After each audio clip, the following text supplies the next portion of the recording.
चलिए बात कर लेते हैं नीट एग्जाम की, क्योंकि कल ये परीक्षा होने वाली है। लेकिन उससे पहले जो तैयारियां हैं उसे आपको बताते हैं। आज देश भर में एनटीए की मॉक ड्रिल है। नीट री एग्जाम के लिए ये मॉक ड्रिल कल होगा। नीट यूजी का एग्जाम होने वाला है कल, और इसके लिए 5,500 से ज्यादा परीक्षा केंद्र पर अलर्ट जारी कर दिया गया है। सभी परीक्षा केंद्रों पर मॉक ड्रिल होगी। 2.5 लाख पुलिसकर्मी निगरानी करेंगे। तो कल ये परीक्षा है नीट री एग्जाम की। 2.5 लाख पुलिसकर्मी की तैनाती होगी और मॉक ड्रिल होगी। आज देश भर में मॉक ड्रिल की जाएगी उससे पहले ही, और नीट री एग्जाम के लिए ये मॉक ड्रिल होगी, क्योंकि आपको बताएं कल ये नीट री एग्जाम होने वाला है, जिसके लिए पहले से ही तमाम तैयारियां की गई हैं। टेलीग्राम को पहले से ही बैन कर दिया गया, टेलीग्राम ऐप को बैन कर दिया गया, और भी तमाम तैयारियां की गई। परीक्षा में किसी भी तरह की धांधली या गड़बड़ी को रोकने के लिए इस बार सुरक्षा के बेहद कड़े इंतजाम किए गए हैं। सुबह 9 बजे से लेकर रात तक मॉक ड्रिल चलाई जाएगी, जिसमें देश भर के करीब 2.5 लाख सुरक्षा कर्मी शामिल रहेंगे, जिसके लिए एनटीए ने सभी एग्जाम सेंटर्स को पहले ही अपने हैंडओवर में ले लिया है, जिसमें 5,000 से ज्यादा परीक्षा केंद्रों पर सीसीटीवी कैमरों का सीधा एक्सेस एनटीए के पास रहेगा। साथ ही हाई लेवल मॉनिटरिंग सेंटर बनाया गया है, जो सोशल मीडिया के हर प्लेटफॉर्म पर 24 घंटे नजर रखेगा। तो 21 जून को होने वाली नीट परीक्षा को लेकर परीक्षार्थियों की सुविधा के लिए परिवहन विभाग ने विशेष व्यवस्था की है। राजधानी लखनऊ के 22 रूट्स पर इलेक्ट्रिक सिटी बसें चलाई जाएंगी, जो सीधे एग्जामिनेशन सेंटर पर अभ्यर्थियों को छोड़ेंगी। खास बात यह है कि एडमिट कार्ड दिखाकर परीक्षार्थियों को किराए में 50% की छूट मिलेगी। 21 जून को होने वाली नीट परीक्षा को लेकर परिवहन विभाग की तरफ से अभ्यर्थियों के लिए विशेष व्यवस्था की गई है। राजधानी लखनऊ के 22 रूट पर इलेक्ट्रिक ई बसें इस विशेष तौर पे चलाई जाएंगी। लखनऊ में लगभग 75 परीक्षा केंद्र हैं, जहां पर 35,000 से ज़्यादा अभ्यर्थी शामिल होंगे। और ख़ास बात यह है कि जो इलेक्ट्रिक बसें होंगी वो एग्जामिनेशन सेंटर्स तक अभ्यर्थियों को पहुंचाएंगी। और उससे बड़ी बात यह है कि जो बसों का किराया होगा उसमें 50% की छूट भी विभाग की तरफ से दिया जाएगा, जिसको लेकर शासनादेश पहले ही जारी कर दिया गया है। तो नीट परीक्षा में लखनऊ में आने वाले अभ्यर्थियों को किसी तरीके की असुविधा ना हो। जैसे ही वो रेलवे स्टेशन या फिर लखनऊ के आउटर एरिया में पहुँचे, वहाँ पर उनको बसें तैनात मिलेंगी, जो कि उनको एग्जामिनेशन सेंटर तक पहुंचाएंगी, और उनको 50% के किराए में छूट भी मिलेगी। 35,000 की बड़ी आबादी राजधानी लखनऊ में आने वाली है, तो ऐसे में कहीं पर अव्यवस्था ना हो, समय पर परीक्षार्थी अपने परीक्षा केंद्र पर पहुंचे, इसको लेकर परिवहन विभाग ने भी कमर कस ली है। कैमरा समीर के साथ मयूर शुक्ला, जी मीडिया, लखनऊ। और लखनऊ से एक खबर, जहां नीट परीक्षा के लिए स्पेशल ट्रेन गोरखपुर से लखनऊ के बीच ये स्पेशल ट्रेन कल सुबह 4 बजे गोरखपुर से चलेगी ये ट्रेन, और सुबह 10 बजे लखनऊ पहुंचेगी। स्पेशल ये ट्रेन शाम 7 बजे लखनऊ से गोरखपुर जाएगी। ट्रेन अनारक्षित होगी परीक्षा स्पेशल ट्रेन।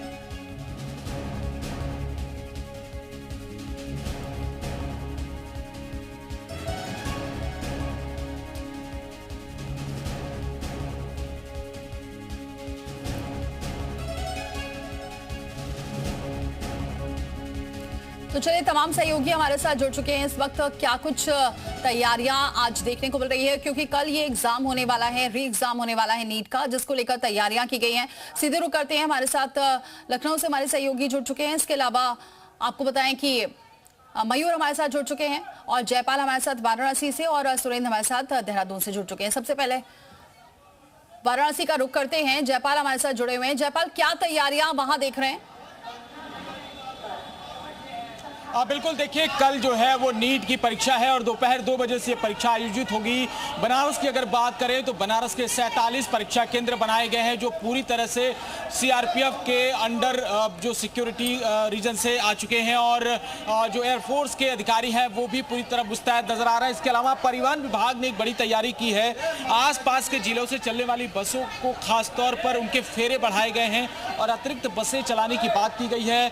जैसे चंदौली है, गाजीपुर, जौनपुर, और पूरी तमाम जगहों से जो बसें आती हैं उन बसों में खास तौर पर व्यवस्था की गई है और 50% की छूट एडमिट कार्ड दिखाने पर दी जाएगी और तमाम जो लोग हैं वो इस बात को लेकर अब आश्वस्त नजर आ रहे हैं। और इसके साथ ही आज दोपहर में मॉक ड्रिल की भी बात सामने निकल कर आ रही है कि नीट एग्जाम सेंटर और जो तमाम बस स्टेशन है, रेलवे स्टेशन है, वहां पर मॉक ड्रिल की जाएगी। तो सुरक्षा कारणों से बेहद चाक चौबंद इंतजाम किया जा रहा है और नीट री एग्जाम की जो तैयारी है वो पूरी तरीके से यहाँ पर होती हुई नजर आ रही है और जो तमाम लोग हैं वो इसको लेकर कहीं ना कहीं आश्वस्त भी दिखाई दे रहा है। लोगों को लग रहा है कि इस बार का जो नीट री एग्जाम है वो कहीं ना कहीं सकुशल संपन्न हो और इसके लिए सुरक्षा जो है वो पूरी तरीके से बढ़ा दी गई है। अलर्ट घोषित किया गया, जिला प्रशासन भी पूरी तरह से अलर्ट नजर आ रहा है।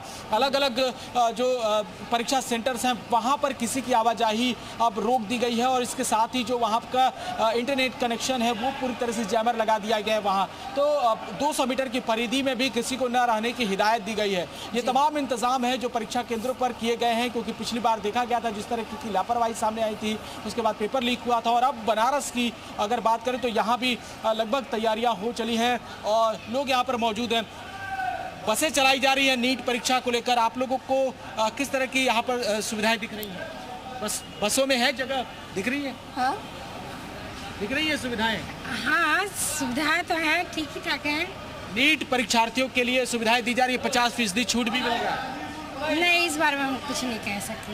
तो अब देखिए तमाम जो लोग हैं वो अब धीरे धीरे बस अड्डों की तरफ आ रहे हैं और बहुत सारे परीक्षार्थी हैं जो एक दिन पहले बनारस पहुंचने की कोशिश कर रहे हैं। शाम तक काफी भीड़ रेलवे स्टेशन और बस अड्डों पर दिखाई देगी। और कल जयपाल रुक कर लेते हैं देहरादून का सुरेंद्र हमारे साथ बने हुए हैं। सुरेंद्र, वहां की क्या तैयारियां देख रहे हैं क्योंकि आज तो बहुत सारी जगह देश भर में मॉक ड्रिल भी की जा रही है। देखिए, उत्तराखंड की बात करूं तो अभी तक तो मॉक ड्रिल की कोई ऑफिशियल जानकारी नहीं है। कल मैंने डीएम से, एसएसपी से, मुख्य सचिव से, सभी से पूछा था तो अब तक तो मॉक ड्रिल की कोई जानकारी नहीं है। मैं इस वक्त एक जो नीट का केंद्र है उसके बाहर मौजूद हूं। ये राजपुर रोड का जीजीआईसी का सेंटर है। राजधानी देहरादून के अंदर 16 सेंटर बनाए गए हैं जिसमें जो केंद्रीय विद्यालय हैं वो शामिल हैं। इसके अलावा एक राजीव गांधी नवोदय विद्यालय है और इसके अलावा एक जीजीआईसी का ये केंद्र है। इसमें अंदर परमिशन नहीं दी गई है, पूरी तरीके से कोई भी प्रवेश नहीं कर सकता है। सिर्फ जिनकी ड्यूटी इस पर तैनात रहेगी वही लोग इसके अंदर रहेंगे और बाकी पुलिस की पूरी जो सुरक्षा है वो इस पर मुस्तैद रहेगी। 6000 से ज़्यादा जो स्टूडेंट हैं वो 16 केंद्रों में नीट का एग्ज़ाम कल देंगे। सीसीटीवी से लेकर तमाम चीज़ों पर जो सुरक्षा है वो पुख्ता की गई है, किसी भी तरीके से कोई परेशानी ना हो। नीट का जो री एग्ज़ाम हो रहा है इसको लेकर कोई परेशानी ना हो, ये ज़रूर व्यवस्था की गई है और इसीलिए इस परीक्षा केंद्र में कोई प्रवेश नहीं करेगा। जो लोग यहाँ जिनकी ड्यूटी होगी या फिर जिन अभ्यर्थियों के एग्ज़ाम होंगे वही यहाँ पर आएंगे और इसी तरह की व्यवस्था है। लेकिन फ़िलहाल मॉक ड्रिल जैसी कोई सिचुएशन नहीं है। मुख्य सचिव से लेकर मुख्यमंत्री तमाम लोगों ने निर्देश दिए थे कि व्यवस्थाएं बेहतर हों। उत्तराखंड में जो रोडवेज की बसें हैं उनमें सभी के लिए निःशुल्क किया गया है। जो भी नीट के छात्र होंगे, एग्ज़ाम देने जा रहे होंगे, उनको कोई किराया नहीं देना है। वो निःशुल्क यात्रा उत्तराखंड के किसी भी जनपद में कर सकते हैं। ठीक है सुरेंद्र, आप बने रहिए हमारे साथ। तो देखिए यहाँ एक व्यवस्था की गई है कि निःशुल्क यात्रा कर सकते हैं जो परीक्षार्थी हैं, उनको अपना आईडी कार्ड दिखाना होगा, उसके बाद उन्हें निःशुल्क व्यवस्था दी गई है बसेस में। मयूर का रुख करते हैं। मयूर, वहां क्या तैयारियां दिख रहे हैं? हाँ बिल्कुल, देखिए लखनऊ के चारबाग रेलवे स्टेशन पर इस वक्त हम मौजूद हैं और पूर्वोत्तर रेलवे की तरफ से नीट परीक्षार्थियों के लिए विशेष व्यवस्था की गई है। मैं टाइम बताना चाहूँगा कि कितने बजे से कितने बजे तक कितनी ट्रेनें चलेंगी। लखनऊ से गोरखपुर के बीच में 4 स्पेशल ट्रेनें चलाई जा रही है जिसमें सुबह लगभग 4 बजे गोरखपुर से ट्रेन चलकर और जितने भी रास्ते में स्टेशन पड़ेंगे वहाँ से होते हुए लखनऊ सुबह 10 बजे पहुँचेगी। इसके साथ ही लखनऊ से भी सुबह 4:40 पर एक स्पेशल ट्रेन चलेगी जो कि अनारक्षित होगी और सुबह 10 बजे गोरखपुर पहुँचेगी। क्योंकि परीक्षा दोपहर को 2 बजे शुरू होगी और शाम को 5:15 बजे खत्म होगी, तो ऐसे में 2 घंटे का बीच में टाइम ड्यूरेशन रखा गया है कि परीक्षार्थी परीक्षा देने के बाद अपने अपनी जगहों से रेलवे स्टेशन 2 घंटे के अंदर पहुंच सके। तो ऐसे में शाम को 7:15 बजे से लखनऊ से और 7:15 बजे से गोरखपुर से दोनों जगहों से 2 ट्रेनें रवाना होंगी जो कि रात को 1:15 बजे के अराउंड लखनऊ और गोरखपुर पहुंचेंगी। लखनऊ की बात करें तो 75 परीक्षा केंद्र लखनऊ में बनाए गए हैं जिसमें 35,000 से ज्यादा अभ्यर्थी शामिल होंगे। तो ऐसे में जो मुख्य आवाजाही का उनका जो सेंटर है वो रेलवे ही रहने वाला है। इसके पहले भी हमने देखा जो तमाम परीक्षाएं होती हैं उसमें कैसे ट्रेन के अंदर भर भर के परीक्षार्थी आते हैं। तो ऐसे में इस बार उनको असुविधा ना हो तो लखनऊ में विशेष व्यवस्था खासतौर पर पूर्वोत्तर रेलवे की तरफ से ये की गई है कि परीक्षार्थियों को आराम से आवाजाही हो जाए। और आमतौर पे जो नॉर्मल ट्रेन चलती है उसमें बहुत ज़्यादा जगह नहीं होती है, तो तस्वीरें जो सामने आती हैं डिब्बे भरे रहते हैं, कई बार लटक कर परीक्षार्थी जाते हैं। तो उस तरीके की तस्वीरें न सामने आए, आसानी से परीक्षार्थी अपने एग्जामिनेशन सेंटर पहुंचे और एग्जाम खत्म होने के बाद उनको ट्रेन भी आसानी से मिल जाए ताकि वो अपने गंतव्य स्थल तक पहुंच सके। इसको लेकर रेलवे की तरफ से विशेष व्यवस्था की गई है। 35,000 से ज़्यादा जो अभ्यर्थी आएंगे उसमें जो 80% अभ्यर्थी लगभग होते हैं वो ट्रेन के जरिए ही जो है इधर से उधर ट्रैवल करते हैं। तो इसीलिए रेलवे की भी बड़ी जिम्मेदारी बन जाती है कि परीक्षार्थियों को सुरक्षित समय पर अपने गंतव्य स्थल तक पहुंचाया जाए ताकि उनकी परीक्षा ना छूटे और किसी तरीके की असुविधा ना हो। तो रेलवे की तरफ से विशेष व्यवस्था की गई है। इसके पहले भी जब एग्जामिनेशन हुए थे उसमें भी स्पेशल ट्रेनें चलाई गई थी और इस बार तमाम तैयारियां की जा रही हैं और स्पेशल ट्रेनें भी चल रही हैं, बसेस में भी छूट दी गई। बहुत शुक्रिया आप सभी का हमारे साथ जुड़ने के लिए।